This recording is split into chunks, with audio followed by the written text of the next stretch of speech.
I was surprised at how, dare I say it, how good I've become. Let me not say that. What's up, people? Today, I was a little hesitant to make this video. This is my goodbye 2020 video, and I wasn't sure of how I was going to attack it. I didn't feel a lot of people, well, I won't say a lot of people, but a lot of the people I associate with felt that 2020 was, that the end of 2020 was going to bring a new fresh outlook and a new fresh perspective, and I just didn't feel that way. I felt there was a lot of lingering negativity that would just continue into 2021. And today is what is today? I think today's the 8th, the 9th of January, and the Capitol was just, we had an insurrection in the Capitol a couple days ago, and I really don't want to talk about that. And I also don't really want to talk about the negative aspects of 2020. 2020 has been a rough year for a lot of people, including myself. And I'm just happy that I made it through. We lost a lot of people on the way, and to those who may have lost somebody, I do extend my sincerest condolences to you. But I thank you for being here. I kind of wanted to talk about some positive things that happened to me in 2020, or what I consider to be positive. And I tried to pick like 5 items, but I had a hard time.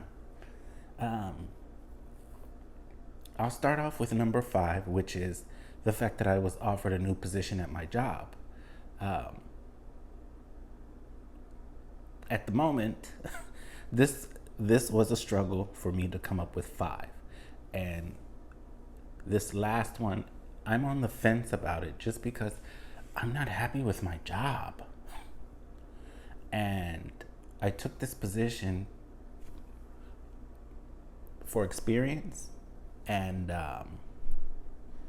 it's not helping at all. It has to do with discipline, and I don't know, I have an issue with hypocrisy and do as I say, not as I do. We're gonna break the rules to ensure this happens, but you have to follow the rules, and I'm gonna hold you accountable to follow the rules, even though I'm not doing it. Or actually, my senior leadership is not holding, or no one is holding them accountable.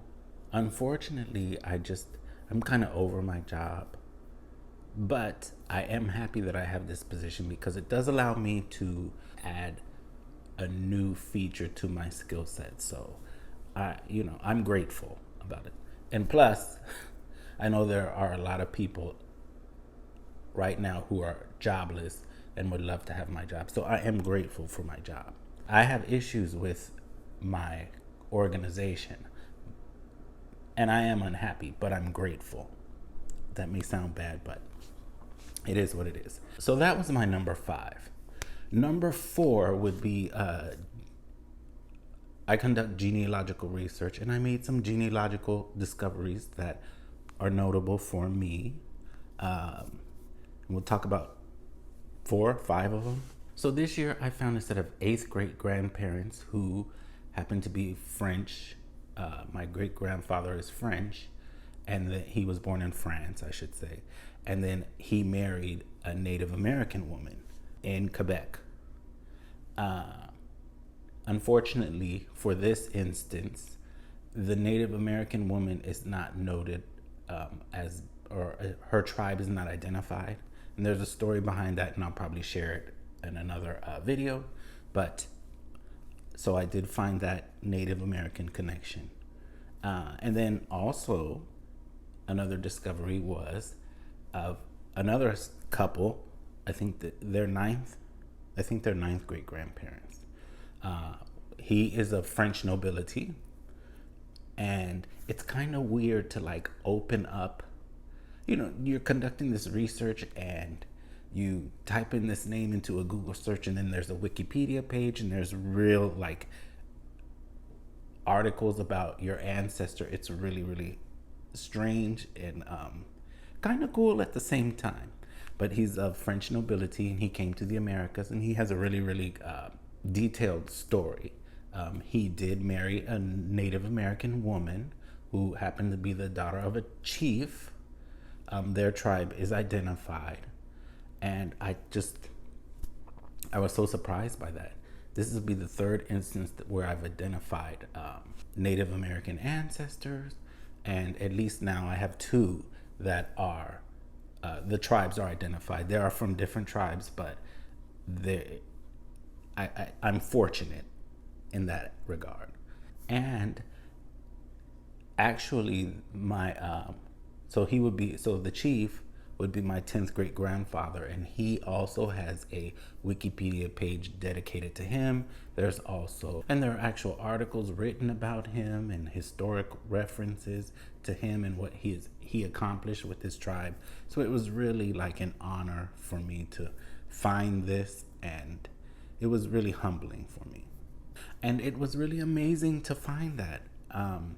I'm sure there are hundreds or thousands of people who are related to my ancestors, but I don't know. I wish I would have recorded my reaction when I found these ancestors, because it's just amazing to me. But anyway, I'll talk about that in another video. And the third most positive event that happened in 2020 was the actual diagnosis of achalasia. It's weird it's not weird, but it's difficult to experience symptoms for a condition and not know the name of it. And it's very stressful, and it can drive you crazy. And I went to see my regular doctor about it, and he had no clue. And I went to a couple of doctors to get an accurate diagnosis, and when I finally got it, I was just so relieved, because the surgery happened really quickly. But just knowing what the name of your condition is, and how you can combat it, and what you can do to alleviate symptoms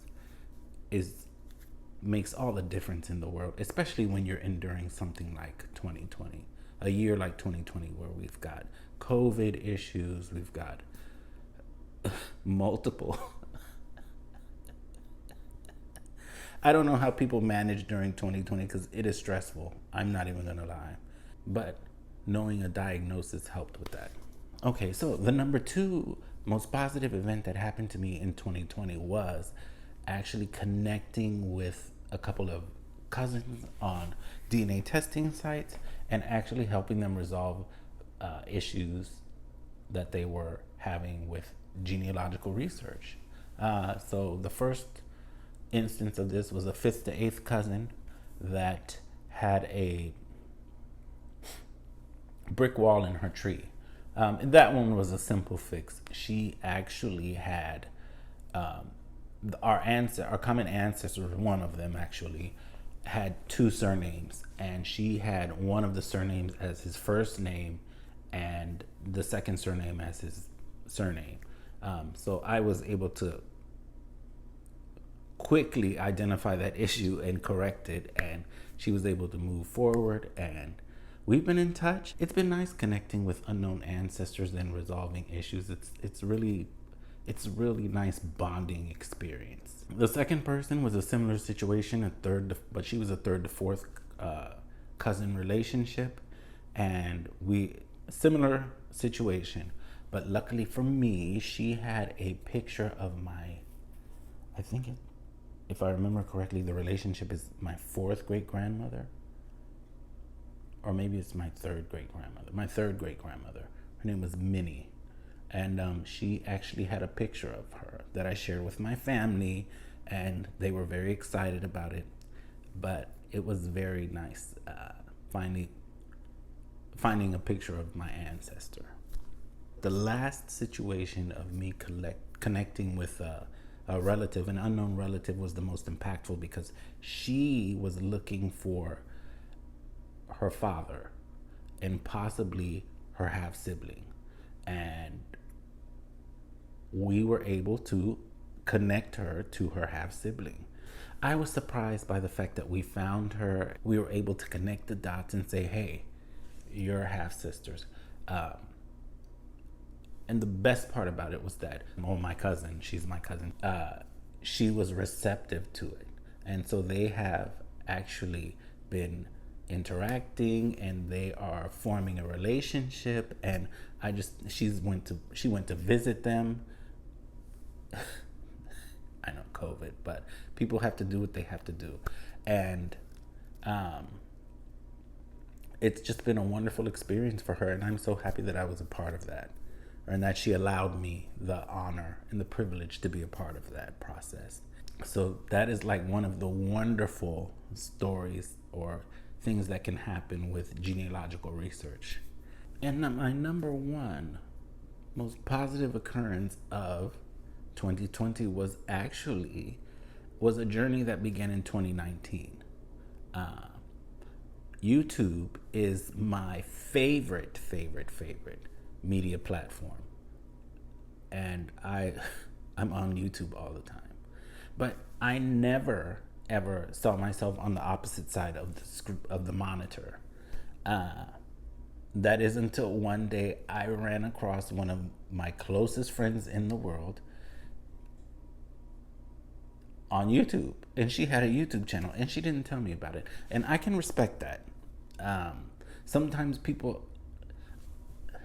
I haven't told anyone that I know that I've started this channel, and sometimes you have to start new endeavors without telling people, just because sometimes people will send negativity your way, even unbeknownst to them that they're doing it. And I believe that sometimes you need to keep things to yourself. So I could respect her for that. And I do respect her for that. But when I found that channel, I called her immediately and I was like, what? I couldn't believe it. And so she went through her story. She told me why she started the YouTube channel. This was last year, so she had multiple YouTube channels, and I just found another one actually recently. But this particular channel she had for 4 years, and she was doing ride share work and stuff like Instacart, food delivery, Uber, things like that.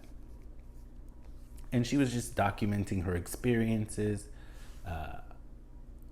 working for the company, her experiences with riders or individual or clients, and she inspired me. So I created a YouTube channel, and I wasn't sure. I found her YouTube channel in the end of 2019, around August or September. Yeah, it was the end of September. And so I asked her about it, and she talked to me about her process and what she went through. And she was surprised that I had never thought about it. And I just never had actually pictured myself like I said, I never pictured myself creating content. So I started to research YouTube, because I watch a lot of YouTube. I watch small channels, I watch large channels, I watch people who are doing what I'm doing right now, which is just sitting in front of a camera and talking and presenting you a piece of their life. And then I watch people who are like super into their channel and the video and the content that they create, and I consider them to be masters of their craft. And so I just started to research like how to create a YouTube channel, what you should be doing, what you shouldn't do. And I'm not following everything that they've told me on the channel, because you really have to take your own path with it. But I do take hints. But the one conflicting thing that not conflicting, but the one thing that I kept seeing over and over again was just start. So in January of 2020, I started a YouTube channel, and I did not know, I still don't know what this channel is going to be. It was another channel. That channel was just me like sitting in a car in my parking lot talking about whatever I wanted to talk about. It was more for me to get more comfortable with working with the camera. It wasn't anything with in-depth analysis. It was just talking about current events, and we had a doozy last year in 2020. So I was pretty consistent with uploading, but I did have my dips, my peaks and valleys. Sometimes I was consistent for a couple of months, and then I would get in my head about what I was going to put out next, because I did want to talk about some charged topics, but in the end I just stayed away from them because I kind of don't want to be known by that. But this channel, I still haven't decided what this channel is going to be. It's probably going to be about a lifestyle channel. But I don't regret starting this YouTube channel. I'm glad I did it. It kind of broke the ice for me, and I'm in a place now where I can make YouTube videos. So that's my 2020. The most positive things that happened to me in 2020. I just can't think of anything else. I have tried. I thought I could come up with more than 5, and I can't. I barely came up with 5. And number 5, I'm not really happy about that one either, but it is something positive that occurred in 2020. So that is my official bye-bye 2020. I really don't want to talk about anything negative, so I'll leave it at that. Oh, wait a minute. Did I introduce myself? My name is Damien, and I want to say thank you for watching this video, and I hope that your 2021 is much better than 2020. God knows the bar is set really, really low, so anyway, happiness.